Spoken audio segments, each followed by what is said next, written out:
ഈ വീഡിയോയിൽ വളരെ പ്രധാനമായിട്ട് നമ്മൾ സംസാരിക്കുന്ന വിഷയം എന്ന് പറഞ്ഞാൽ F-16 ഫൈറ്റർ ജെറ്റുമായിട്ട് ബന്ധപ്പെട്ട് പാകിസ്ഥാനിലേക്ക് അമേരിക്ക അവരുടെ F-16 fighter jet upgrade and മോഡേണൈസേഷന് വേണ്ടിയിട്ടുള്ള ഒരു പാക്കേജ് അംഗീകരിച്ചിരിക്കുകയാണ്, അപ്രൂവ് ചെയ്തിരിക്കുകയാണ്. അപ്പോൾ ഇതിന് അപ്രൂവ് ചെയ്തിരിക്കുന്ന ഒരു എമൗണ്ട് എന്ന് പറഞ്ഞാൽ $686 മില്യൺ ആണ് അപ്രൂവ് ചെയ്തിരിക്കുന്ന എമൗണ്ട്. ഇത് ഏകദേശം 5700 കോടി ഇന്ത്യൻ മണി വരും. ഇത് കഴിഞ്ഞ തവണ ബൈഡൻ അഡ്മിനിസ്ട്രേഷൻ ഇരുന്ന സമയത്ത് മാത്രമല്ല, അതിനു മുമ്പ് തന്നെ പാകിസ്ഥാൻ വളരെയധികം ഡെസ്പറേറ്റ്ലി അമേരിക്കയുടെ പുറകിൽ നടന്ന് ചോദിച്ചുകൊണ്ടിരിക്കുന്ന ഒരു വിഷയമാണ്. അപ്പോൾ ഇത് ട്രംപ് ഒരു 450 മില്യൺ ഇതിനു മുമ്പ് അപ്രൂവ് ആക്കി വെച്ചിരുന്നു. ആ ഒരു 450 മില്യൺ അപ്രൂവ് ആക്കിയതിൽ നിന്നാണ് ഇതിനെപ്പോൾ ഒരു 686 മില്യനായിട്ട് ഉയർത്തിയിരിക്കുന്നത്. അപ്പോൾ ഇത് ഉയർത്താനുള്ള പ്രത്യേക കാരണങ്ങൾ വേറെ ഒന്നും കൊണ്ടല്ല, പാകിസ്ഥാൻ്റെ അഡീഷണൽ കച്ചവട താല്പര്യം, അതിൽ കുറച്ച് മോഡേണൈസ്ഡ് ആയിട്ടുള്ള കുറച്ച് കാര്യങ്ങളും കൂടി ആഡ് ഓൺ ചെയ്യുന്നുണ്ട്. അപ്പോൾ ഇതിനകത്ത് ഏതാണ്ട് 450 മില്യണോളം ഈ F-16 അപ്ഗ്രേഡ് ചെയ്യാൻ വേണ്ടി തന്നെ ചിലവാകും. അപ്പോൾ ഈ ഒരു പൈസ പാകിസ്ഥാനിലേക്ക് വരുമോ എന്ന് ചോദിച്ചാൽ പാകിസ്ഥാനിലേക്ക് വരില്ല. ഈ പൈസ F-16 അപ്ഗ്രേഡ് ചെയ്യാൻ വേണ്ടിയിട്ട് പൂർണ്ണമായിട്ടും അമേരിക്കയുടെ ഉള്ളിൽ പ്രവർത്തിക്കുന്ന കമ്പനികൾ, F-16 നിർമ്മിക്കുന്ന, F-16 ബന്ധപ്പെട്ട അനുബന്ധ സാധനങ്ങളൊക്കെ മാനുഫാക്ചറിങ് ചെയ്യുന്ന ആ കമ്പനികൾക്ക് അമേരിക്ക കൊടുക്കും. അതിനെ തുടർന്ന് അവർ F-16 ഫൈറ്റർ ജെറ്റ് പാകിസ്ഥാൻ്റെ ഉള്ളിലിരിക്കുന്ന ആ ഒരു യൂണിറ്റ് അപ്ഗ്രേഡ് ചെയ്യും. കുറച്ച് മോഡേണൈസ്ഡ് വെപ്പൺസും അതിനോടൊപ്പം കൊടുക്കും എന്നുള്ളതാണ്. ഇന്ത്യയും അമേരിക്കയും തമ്മിൽ നിലവിലൊരു ടഫ് നെഗോസിയേഷൻ പൊയ്ക്കൊണ്ടിരിക്കുന്ന ഒരു സാഹചര്യം. അമേരിക്കൻ ട്രേഡ് നെഗോസിയേഷൻ ഡെലിഗേറ്റ്സ് ഇന്ത്യയിലുണ്ട്. അവർ 5 റൗണ്ട് മാറി ചർച്ച നടത്തുകയാണ്. ചായ കുടിക്കുന്നു, പരിപ്പോട കഴിക്കുന്നു, വീണ്ടും പോകുന്നു, റെസ്റ്റ് എടുക്കുന്നു, പിന്നെ സിഗരറ്റ് വലിക്കുന്നു, പിന്നെയും വരുന്നു, പിന്നെ ഇരുന്ന് സംസാരിക്കുന്നു, ചർച്ച നടത്തുന്നു. ഇങ്ങനെ മാറി ചായ കുടിച്ച് ചർച്ച നടത്തുന്നുണ്ട്. പക്ഷേ തീരുമാനമായിട്ടില്ല. ഇനി ഇതിൻ്റെ ഒരു ഫൈനൽ കോളായിട്ട് പ്രൈം മിനിസ്റ്റർ മോദി ട്രംപിനെ വിളിച്ച് സംസാരിക്കുകയും ചെയ്തിട്ടുണ്ടെന്നുള്ള വാർത്തയും കൂടി വരുന്നുണ്ട്. അത് കഴിഞ്ഞിട്ട് പ്രൈം മിനിസ്റ്റർ മോദി എക്സ് പോസ്റ്റിൽ കുറിച്ചത് ഇങ്ങനെയാണ്: ഇന്ത്യ അമേരിക്ക ബൈലേറ്ററൽ റിലേഷൻഷിപ്പിൻ്റെ ഭാഗമായിട്ടാണ് ഈ ഒരു കോൾ നടന്നത്. തീർച്ചയായിട്ടും അതിനകത്ത് ഈ ട്രേഡ് നെഗോസിയേഷനുമായിട്ട് ബന്ധപ്പെട്ട വിഷയങ്ങളൊക്കെ ചർച്ചയായിട്ടുണ്ടാവും എന്ന് തന്നെയാണ് നമ്മൾ പ്രതീക്ഷിക്കുന്നത്. അതായത് അമേരിക്കയും ഇന്ത്യയും തമ്മിൽ അങ്ങോട്ടും ഇങ്ങോട്ടും പലതരത്തിലുള്ള ചർച്ചകൾ നടത്തിയിട്ടും ഇതിലൊരു അന്തിമ തീരുമാനം എത്തുന്നില്ല എന്നുള്ളത് തന്നെയാണ് നമുക്ക് മനസ്സിലാക്കാൻ പറ്റുന്നത്. പക്ഷേ അതേ സാഹചര്യത്തിൽ നമുക്ക് മനസ്സിലാക്കാൻ പറ്റുന്നത് ഏതാണ്ട് ട്രേഡ് ഡീല് ഒരു ക്ലോസ് പ്രോക്സിമിറ്റിയിൽ എത്തിയിട്ടുണ്ട്. പക്ഷേ ഇതുവരെ കൺക്ലൂഡ് ചെയ്യാൻ പറ്റിയിട്ടില്ല. ഇതിനു മുമ്പ് തന്നെ നമ്മളുടെ കമേഴ്ഷ്യൽ മിനിസ്റ്റർ പീയൂഷ് ഗോയൽ പറഞ്ഞു വെച്ചിരുന്നത്, നമ്മൾ വളരെ പെർഫെക്റ്റ് ആയിട്ടുള്ള കംപ്ലീറ്റഡ് ആയിട്ടുള്ള ഒരു ട്രേഡ് ഡീൽ പ്രൊപ്പോസലാണ് അമേരിക്കയുടെ ടേബിളിൽ വെച്ചിരിക്കുന്നത്. ഡോട്ട്. അപ്പോൾ അവർക്ക് വേണമെങ്കിൽ അത് സൈൻ ചെയ്ത് അപ്രൂവ് ചെയ്യാവുന്നതേ ഉള്ളൂ എന്ന് പറഞ്ഞിട്ടുണ്ട്. ഇതിനെക്കുറിച്ച് US കോൺഗ്രസ്മാൻ, അതായത് അമേരിക്കയുടെ നിലവിലെ ട്രേഡ് നെഗോസിയേഷനുമായിട്ട് ബന്ധപ്പെട്ട റെപ്രസെൻറ്റേറ്റീവാണ് ജെയ്മി ഗ്രീപ്സ്. അപ്പം ഈ ജെയ്മി പറഞ്ഞിരിക്കുന്നത്, ശരിക്കും പറഞ്ഞാൽ നമ്മൾ ഇത്രത്തോളം രാജ്യങ്ങളുമായിട്ട് നെഗോസിയേഷൻ നടത്തിയെങ്കിലും ഇത്ര പെർഫെക്റ്റ് ആയിട്ടുള്ള ഒരു എഗ്രിമെൻറ്റ് പ്രൊപ്പോസൽ വെച്ചത് ഇന്ത്യ മാത്രമാണ് എന്നുള്ളതാണ് പുള്ളിക്കാരൻ പറഞ്ഞിരിക്കുന്നത്.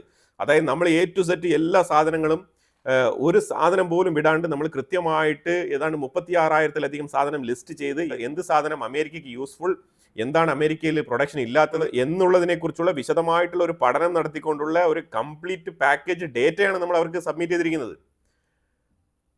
ഇത് അമേരിക്കയ്ക്കും അവരുടെ മാനുഫാക്ചറിങ് ഇൻഡസ്ട്രിയിൽ എന്തെല്ലാം കാര്യങ്ങളിലേക്ക് അവർ ശ്രദ്ധിക്കണമെന്ന് അവർക്ക് തന്നെ ബോധ്യം വരുന്ന രീതിയിലുള്ള പഠനവിധേയമായിട്ട് ഇന്ത്യ കംപ്ലീറ്റ് കാര്യങ്ങളും ഡേറ്റ സഹിതം പഠിച്ച് മനസ്സിലാക്കി ഗ്രൗണ്ട് റിപ്പോർട്ട് അനുസരിച്ച് എഴുതി കൊടുത്തിരിക്കുന്ന റിപ്പോർട്ടാണ്. ഇത് വളരെ വ്യക്തമായിട്ട് ആ ട്രേഡ് നെഗോസിയേഷനുമായിട്ട് ബന്ധപ്പെട്ട മേഖലയിൽ പ്രവർത്തിക്കുന്ന അമേരിക്കയുടെ റിപ്പബ്ലിക്കൻ പാർട്ടിയുടെ ട്രേഡ് നെഗോസിയേറ്റർ ആയിട്ടുള്ള ജെയ്മി തന്നെയാണ് ഇതിനെക്കുറിച്ച് പറയുന്നത്. അപ്പം ഇതിലെല്ലാം ഉപരിയായിട്ട് അമേരിക്കയ്ക്ക് എന്ത് താല്പര്യമാണ് ഈ ഇന്ത്യക്ക് മേളിൽ 50% താരിഫ് ഇട്ട് വെച്ചിരിക്കുന്നതിൽ? ഇതാണ് ഒരു കോമൺ ആയിട്ടുള്ള ചോദ്യം. റഷ്യയുമായിട്ട് അമേരിക്കയ്ക്ക് പലതരത്തിലുള്ള വ്യാപാര കരാറുകളാവാമെങ്കിൽ ഇന്ത്യക്ക് എന്തുകൊണ്ടായിക്കൂടാ? പിന്നെ എന്തുകൊണ്ടാണ് ഈ ഒരു പുനറ്റീവ് താരിഫ് ഇപ്പോഴും നിലനിർത്തിക്കൊണ്ട് പോകുന്നത്? 50% എന്നുള്ളതിൽ 25% പുനറ്റീവ് താരിഫ് അല്ലേ? അതെന്തുകൊണ്ട് ലോകത്ത് ഒരു രാജ്യങ്ങൾക്കും അതിപ്പോൾ ചാർജ് ചെയ്യുന്നില്ലല്ലോ? അത് നമുക്ക് മാത്രമാണല്ലോ ഇപ്പോൾ അത് ചാർജ് ചെയ്തുകൊണ്ടിരിക്കുന്നത്. അപ്പോൾ അതായത് ഇതിനകത്ത് നമ്മൾ വളരെ ക്ലിയർ കട്ടായിട്ട് മനസ്സിലാക്കേണ്ട ഒരു വിഷയം കൂടിയാണിത്. ഇനിയിപ്പോൾ പുതിയൊരു രാജ്യം കൂടി വന്നിട്ടുണ്ട് 50% താരിഫും കൊണ്ട്. അവർ മെക്സിക്കോ ആണ് പറഞ്ഞിരിക്കുന്നത്. ജനുവരി 1 മുതൽ ഏഷ്യൻ സൈഡിലുള്ള രാജ്യങ്ങൾക്കെല്ലാം തന്നെ 50% താരിഫുമായിട്ട് ക്ലൗഡിയ വന്നിരിക്കുകയാണ്. മെക്സിക്കോയുടെ ലീഡറാണ് ക്ലൗഡിയ. അവർ 50% താരിഫ് പ്രൊപ്പോസലുമായിട്ട് വന്നിരിക്കുകയാണ്. അപ്പോൾ അവരത് ഇംപ്ലിമെൻറ്റ് ചെയ്യാൻ തന്നെയാണ് തീരുമാനിച്ചിരിക്കുന്നത്. ഇപ്പോൾ നമ്മൾ ഇന്ത്യ ശരിക്കും ഏതാണ്ട് 19,000 കോടിയുടെ ബിസിനസ്സാണ് മെക്സിക്കോയുമായിട്ട് ചെയ്യുന്നത്. അപ്പം തീർച്ചയായിട്ടും ഇനിയിപ്പോൾ അവിടെ താരിഫാണെന്നുണ്ടെങ്കിൽ ആ സൈഡിലും കൂടി ഇച്ചിരി എക്സ്പോർട്ട് കുറവ് രേഖപ്പെടുത്താനുള്ള സാധ്യതയുണ്ട്. അപ്പം ആ രീതിയിലാണ് കാര്യങ്ങൾ മുന്നോട്ട് പോകുന്നത്. ഇനിയിപ്പോൾ മെക്സിക്കോയുമായിട്ട് ഏത് തരത്തിലുള്ള നെഗോസിയേഷൻ നടക്കും എന്നുള്ളതിനെക്കുറിച്ച് നമുക്കറിയില്ല. അത് ഇനി അടുത്തൊരു ലോങ് റൺ. അങ്ങനെ അപ്പോൾ മെക്സിക്കോ ഇന്ത്യക്ക് മാത്രമല്ല, Mexico, India, China, Thailand, Vietnam, അങ്ങനെ കുറച്ച് ഏഷ്യൻ രാജ്യങ്ങളെ ഉൾപ്പെടുത്തിക്കൊണ്ടാണ് ഈ ഒരു സംഗതി അവർ ഇപ്പം നടപ്പിലാക്കുന്നത്. ഇനിയിപ്പോൾ അവർ ആ നെക്സ്റ്റ് ലെവൽ അവർ മൂവ് ചെയ്യട്ടെ. വ്യാപാരമാണ്. അപ്പോൾ അതുകൊണ്ട് തീർച്ചയായിട്ടും ഇന്ത്യ അതിൻ്റെതായിട്ടുള്ള കൺസിഡറേഷൻ എടുത്ത് മെക്സിക്കോയുമായിട്ട് നെഗോഷിയേഷൻ ചെയ്യും എന്ന് തന്നെയാണ് മനസ്സിലാക്കാൻ പറ്റുന്നത്. എനിവേ, അതൊരു സൈഡിൽ നിൽക്കേ, അടുത്ത് നമ്മൾ പാകിസ്ഥാന്റെ വിഷയത്തിലേക്ക് തന്നെ വന്നു കഴിഞ്ഞാൽ, പാകിസ്ഥാൻ ഏതാണ്ട് 1.2 billion amount rare earth elements mining ചെയ്യുന്നതുമായിട്ട് ബന്ധപ്പെട്ട് അമേരിക്ക അപ്രൂവ് ചെയ്തിരിക്കുകയാണ്. അപ്പോൾ ഇതിന് ഞാൻ കഴിഞ്ഞ ആഴ്ച തന്നെ നമ്മൾ നോക്കിയതുപോലെ നോവ മിനറൽസ് എന്ന് പറഞ്ഞ കമ്പനി ആയിരിക്കും അമേരിക്കയിൽ നിന്നും ഈ ഒരു കോൺട്രാക്റ്റുമായിട്ട് പാകിസ്ഥാൻ്റെ ഉള്ളിലേക്ക് എത്തുക. അപ്പം ഈ ഒരു 1.2 ബില്യൺ എമൗണ്ട് പാകിസ്ഥാന് നേരിട്ട് കിട്ടുമോ എന്ന് ചോദിച്ചാൽ അത് നേരിട്ട് കിട്ടത്തില്ല. അതാണ് മനസ്സിലാക്കേണ്ടത്. കുറച്ച് പേർക്ക് ജോബ് ഓപ്പർച്യൂണിറ്റി ഒക്കെ കിട്ടും ഈ മൈനിങ് കമ്പനിയിൽ പണിയെടുക്കാൻ വേണ്ടിയിട്ട്. അതുപോലെ തന്നെ പാകിസ്ഥാൻ്റെ ഉള്ളിൽ ഈ നോവ മിനറൽസുമായിട്ട് ജോയിന്റ് വെഞ്ചറിൽ പ്രവർത്തിക്കുന്ന ലോക്കൽ കമ്പനിക്കും കുറച്ച് എമൗണ്ട് കിട്ടും, ഇല്ലാന്നില്ല. അതിലുപരിയായിട്ട് പാകിസ്ഥാനിന് ഇപ്പോൾ ഈ ഒരു തുക അങ്ങ് കയ്യിൽ ലാവിഷായിട്ട് കിട്ടില്ല. അതാണ് മനസ്സിലാക്കേണ്ടത്. നമ്മളത് വായിച്ചപ്പോഴത്തേക്ക് മനസ്സിലാക്കാൻ പറ്റിയത്, ഈ നോവ മിനറൽസ് എന്ന് പറഞ്ഞ കമ്പനിക്ക് ഈ മിനറൽ മൈനിങ്ങുമായിട്ട് ബന്ധപ്പെട്ടുള്ള എക്യുപ്മെന്റ്സ് ഇറക്കാൻ വേണ്ടിയിട്ടുള്ള എക്സ്പെൻസസിന് ഈ തുകയിൽ നിന്ന് തന്നെയാണ് ഫണ്ട് വകയിരുത്തുന്നത്. അപ്പം അതുമായിട്ട് ബന്ധപ്പെട്ട ചെലവ്, പിന്നെ ഇവരുടെ കമ്മ്യൂട്ടേഷൻ, ഇവരുടെ ട്രാൻസ്പോർട്ടേഷൻ, അങ്ങനെ കുറേ അമേരിക്കയിൽ നിന്നും ജോലിക്കായിട്ട് ഈ മിനറൽ മൈനിങ്ങിന് വേണ്ടിയിട്ട് ആൾക്കാർ വരും. ഇപ്പം ഈ നോവ മിനറൽ കമ്പനി തന്നെ ആൾക്കാരെ കൊണ്ടുവരുന്നത്, എഞ്ചിനീയേഴ്സ്, ടെക്നീഷ്യൻസിനെയൊക്കെ കൊണ്ടുവരും. അപ്പം അവർക്കുള്ള ശമ്പളവും ഈ തുകയിൽ തന്നെയാണ് വകയിരുത്തിയിരിക്കുന്നത്. ഇപ്പം അതുപോലെ തന്നെ പത്രത്തിൽ വായിക്കുമ്പോഴും കേൾക്കുമ്പോഴും പാകിസ്ഥാന് വളരെ ഇമ്പമുള്ള വാർത്ത തന്നെയാണ് ഈ 1.2 ബില്യൺ എന്നൊക്കെ പറയുന്നത്. പക്ഷെ അത് ഗ്രൗണ്ട് റിയാലിറ്റിയിൽ വരുമ്പോഴത്തേക്കും മെജോറിറ്റി അമേരിക്കൻ കമ്പനികൾക്കാണ് ഈ പൈസ പോകുന്നത്. അതിൽ നിന്നും മെറ്റീരിയൽസ്, എക്യുപ്മെന്റ്സ്, ഇതുപോലെ മിനറൽ മൈനിങ്ങിനുള്ള വാഹനങ്ങൾ, ഈ ജോലിക്കാർക്ക് കൊടുക്കാനുള്ള സാലറി, അത് കഴിഞ്ഞാൽ പാകിസ്ഥാൻ്റെ ഉള്ളിൽ ആ ലാൻഡുമായിട്ട് ബന്ധപ്പെട്ട ഏരിയ, അതിലേക്കുള്ള സ്ട്രക്ചർ പണിയുക, അതിൻ്റെ കോമ്പൗണ്ട് വാൾ സഹിതം ഫെൻസിങ് അടിച്ച് മറയ്ക്കുക, ഇതിൻ്റെ ആ ഒരു പ്രോജക്റ്റ് സ്റ്റാർട്ട് ചെയ്യാനുള്ള ആ ഒരു പ്രോജക്റ്റിന് വേണ്ടിയിട്ടുള്ള ഫണ്ടാണ് ഈ 1.2 ബില്യൺ എന്ന് പറയുന്നത്. അപ്പോൾ ഇത് ഈ 1.2 ബില്യൺ എന്ന് പറയുന്നത് ലോങ് റണ്ണിലേക്ക് വെച്ചിരിക്കുന്ന ഒരു ബഡ്ജറ്റാണ്, അല്ലാതെ ഒരു ഈ പ്രോജക്റ്റ് തുടങ്ങാൻ വേണ്ടിയിട്ട് മാത്രമുള്ളൊരു തുകയും അല്ല. അതാണ് മനസ്സിലാക്കേണ്ടത്. അപ്പോൾ എന്തായാലും പാകിസ്ഥാൻ്റെ ഉള്ളിൽ ഈ പണി നടക്കുന്നു എന്നുള്ളത് മാത്രമാണ് ഇതിനകത്ത് നമ്മൾ മനസ്സിലാക്കേണ്ടത്. അപ്പം അതാണ് ആ ഒരു മിനറൽ മൈനിങ്ങുമായിട്ട് ബന്ധപ്പെട്ട് ട്രംപ് പാകിസ്ഥാൻ ഓഫർ ചെയ്തിരിക്കുന്ന 1.2 ബില്യൻ്റെ സ്റ്റോറി. അപ്പോൾ 686 മില്യൻ്റെ ഫൈറ്റർ ജെറ്റ് അപ്ഗ്രേഡേഷനുമായിട്ട് ബന്ധപ്പെട്ടുള്ള വാർത്തയും നമ്മൾ കുറച്ചുകൂടി ഡീറ്റെയിൽ ആയിട്ട് നോക്കിക്കഴിഞ്ഞാൽ, അവർ പുതിയതായിട്ട് കുറച്ച് എക്യുപ്മെന്റ്സ് കൊടുക്കുന്നുണ്ട്. അതായത് F-16 അപ്ഗ്രേഡ് ചെയ്യുന്നതിനോടൊപ്പം മോഡേണൈസേഷൻ എന്നുള്ള പേരിൽ കുറച്ച് എക്യുപ്മെന്റ്സും കൂടി അവർ കൊടുക്കുന്നുണ്ട്. അതിൻ്റെ ഒരു ഡീറ്റെയിലും കൂടെ പറഞ്ഞിട്ട് നമുക്ക് വീഡിയോ അവസാനിപ്പിക്കാം.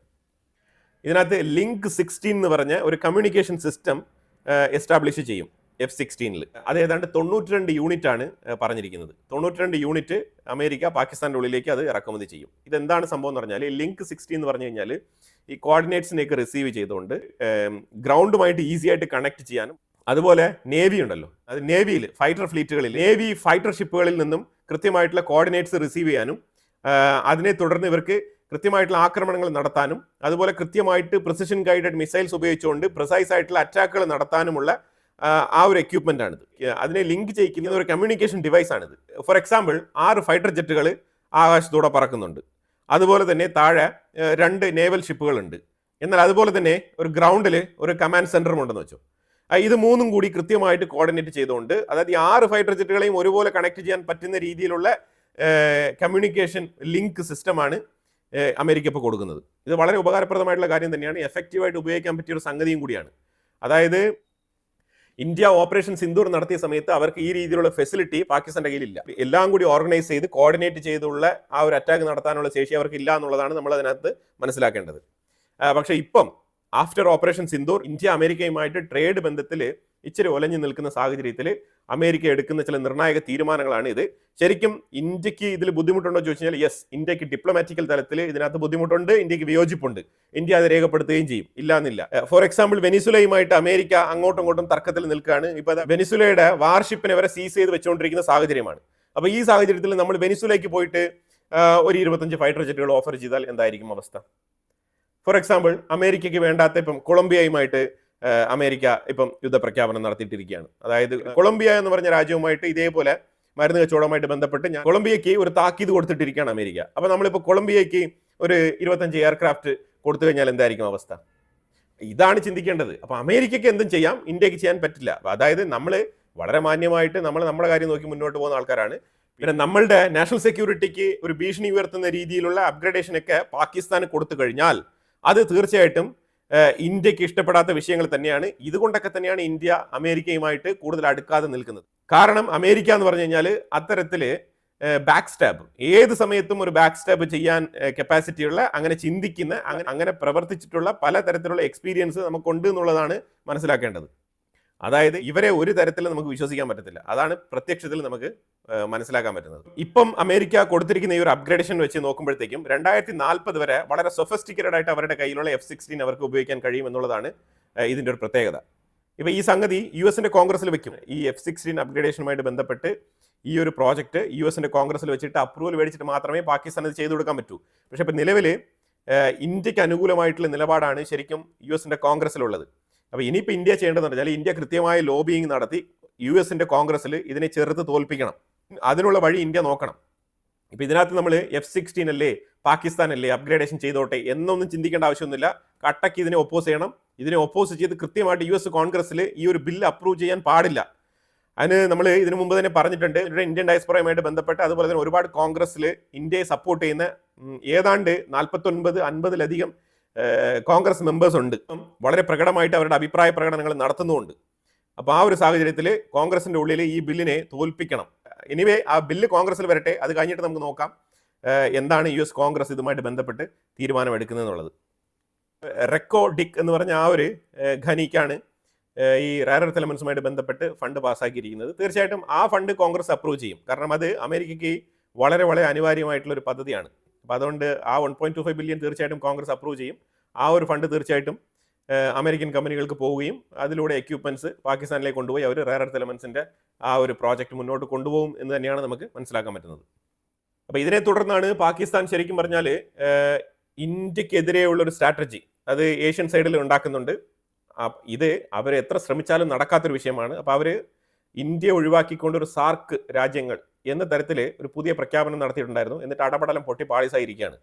കാരണം ഇന്ത്യ ഈ ഏരിയയിൽ ഒരു റീജിയണൽ പവറാണ്. ഇന്ത്യയെ ഒഴിവാക്കിക്കൊണ്ട്, ഇന്ത്യയെ മാറ്റി നിർത്തിക്കൊണ്ട് ഏഷ്യൻ സൈഡിൽ ഒരു സംഘടന രൂപീകരിക്കാൻ സാധ്യമല്ല. അപ്പോൾ അതുകൊണ്ട് ഭൂട്ടാൻ, നേപ്പാൾ, ശ്രീലങ്ക 3 രാജ്യങ്ങൾ ഓൾറെഡി തന്നെ ഇതിനകത്ത് നോ പറഞ്ഞിട്ടുണ്ട്. അപ്പോൾ അതുകൊണ്ട് തന്നെ ഇത് നടക്കില്ല എന്നുള്ളത് നമുക്കറിയാം. പക്ഷേ പാകിസ്ഥാന്റെ മനസ്സിലിരിപ്പ്, അവരുടെ ആഗ്രഹം എന്താണ്, അവരെന്താണ് ലക്ഷ്യം വെക്കുന്നത് എന്നുള്ളതൊക്കെ വളരെ വ്യക്തമാണ്. അതായത് അമേരിക്ക ഈ സാഹചര്യത്തിൽ സഹായം ചെയ്യുന്ന ഈ ഒരു അവസരം ഉപയോഗിച്ചുകൊണ്ട് പാകിസ്ഥാൻ അവരുടേതായിട്ടുള്ള ചില കാര്യങ്ങൾ ചെയ്യാൻ വേണ്ടിയിട്ട് തീരുമാനിക്കുന്നുണ്ട്. അത് തീർച്ചയായിട്ടും ഇന്ത്യക്കെതിരെയുള്ള, ഇന്ത്യയെ ഓപ്പോസിറ്റ് സൈഡിൽ ഇടാനുള്ള ഒരു പ്രവൃത്തിയാണ് അവർ ചെയ്യുന്നത്. പക്ഷേ അതിൽ അവർ വിജയിക്കില്ല എന്നുള്ളതാണ് യാഥാർത്ഥ്യം. കാരണം ഇന്ത്യ ഏഷ്യൻ സൈഡിൽ ഒരു റീജിയണൽ പവറാണ്, ഗ്ലോബലി ഒരു എമർജിങ് പവറാണ്, വേൾഡ് ലാർജസ്റ്റ് എക്കോണമികളിൽ ഒന്നും കൂടിയാണ്. അപ്പോൾ അതുകൊണ്ട് നമ്മളെ മാറ്റി നിർത്തിക്കൊണ്ട് പാകിസ്ഥാന് ഒന്നും തന്നെ ചെയ്യാൻ കഴിയില്ല എന്നുള്ളതാണ് മനസ്സിലാക്കേണ്ടത്. അവർ ചെയ്യുന്ന എല്ലാ പരിപാടികളിലും തന്നെ അടപടലം പൊളിയും. പിന്നെ അമേരിക്ക എന്നല്ല, ചൈന എന്നല്ല, ആര് തന്നെ പാകിസ്ഥാനെ സഹായിച്ചാൽ തന്നെയും പാകിസ്ഥാന് ഇന്ത്യയെ നേരിട്ട് ഒരിക്കലും വെല്ലുവിളിക്കാൻ കഴിയില്ല എന്നുള്ളതാണ് മനസ്സിലാക്കേണ്ടത്. അവർക്ക് ജസ്റ്റ് സോഷ്യൽ മീഡിയയിൽ 2 പോസ്റ്റൊക്കെ ഇടാം, അത്രയേ ഉള്ളൂ. അപ്പോൾ എന്തായാലും വളരെ നിർണായകമായിട്ടുള്ള കുറച്ച് വിവരങ്ങളാണ് നമ്മൾ ഈ വീഡിയോയിൽ പങ്കുവച്ചത്. ഇതിനെക്കുറിച്ചുള്ള അഭിപ്രായങ്ങൾ കമന്റ് ബോക്സിൽ രേഖപ്പെടുത്തുക. കൂടുതൽ വാർത്തകളുമായിട്ട് അടുത്ത വീഡിയോയിൽ വരാം. Thank you so much.